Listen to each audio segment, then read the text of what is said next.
Hello. The goal of this video is to help teach students how to use financial ratios to analyze and evaluate financial statements of a firm, to help it identify opportunities for making improvements in operations and investments. So in my Seminar 2 lecturette for Business 640, the first principle introduces students to financial ratios. And in the first sentence there I say, financial ratios are useful for analyzing the liquidity, operating efficiency, profitability, and shareholder value of the firm. So here are some of the important ones. First, for measuring liquidity, we have the current ratio equal to current assets divided by current liabilities, and the quick ratio. The difference between these two ratios is we take basically inventories out of current assets because inventories are not as liquid as the other current assets. Next, we have leverage ratios, sometimes called debt ratios or solvency ratios. I guess my two favorite in that is the debt ratio, which is total liabilities divided by total assets, and the debt equity ratio, total liabilities divided by stockholders' equity.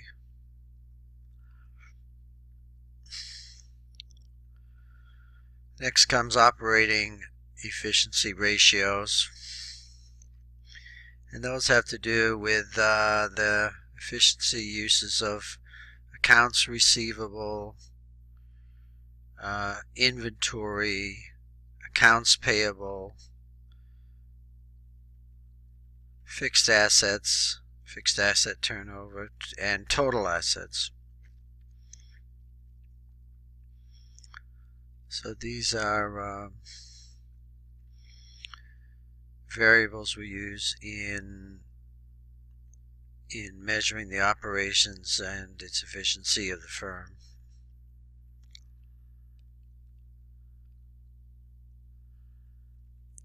Rate of return ratios or profitability ratios, I guess my three favorites would be net profit margin, net income divided by sales, return on assets ROA, net income divided by total assets, return on equity, net income divided by stockholders' equity. On that return of equity ratio, ROE, there's another way to calculate that using the DuPont method, and basically that decomposes this ratio into three other ratios: net profit margin, which is multiplied by total asset turnover, which is multiplied by an equity multiplier. So I have an example that I created. We'll call it firm A, and we have to create some data here. Net income of $1 million, stockholders' equity of $5 million, sales $12 million, total assets $8, debt $3. Notice that debt or total liabilities plus stockholders' equity is equal to total assets. 3 plus 5 is 8. Next, we have to calculate, for this DuPont method, we have to calculate these other values. We have to calculate the net profit margin, which is one of the profitability ratios we looked at a minute ago. Net income divided by sales of 8.33%. Total asset turnover ratio, which is one of the operating efficiency ratios we looked at a minute ago. Sales divided by total asset of 1.5. Debt ratio, one of the financial leverage ratios we looked at a minute ago. Debt divided by total assets, 37.5%. Equity multiplier is measuring the financial leverage of the firm, using debt to leverage equity investments. and we get a ratio of, we get a value of 1.6. Then for the DuPont method, we have to calculate ROE by multiplying these ratios together. Again, sort of net profit margin, in this case 8.33, times total asset turnover of 1.5 times equity multiplier of 1.6.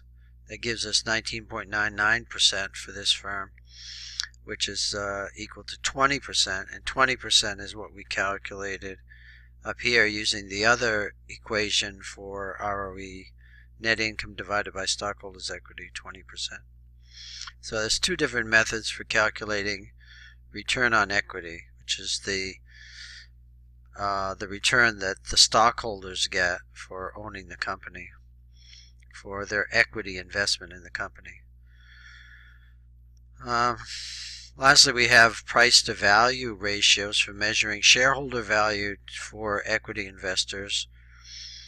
And some of those are the earnings per share, net income divided by number of common stock shares, earnings per share growth rate, PE ratio is a very popular one, common stock price per share divided by the earnings per share, EPS, this EPS is this EPS.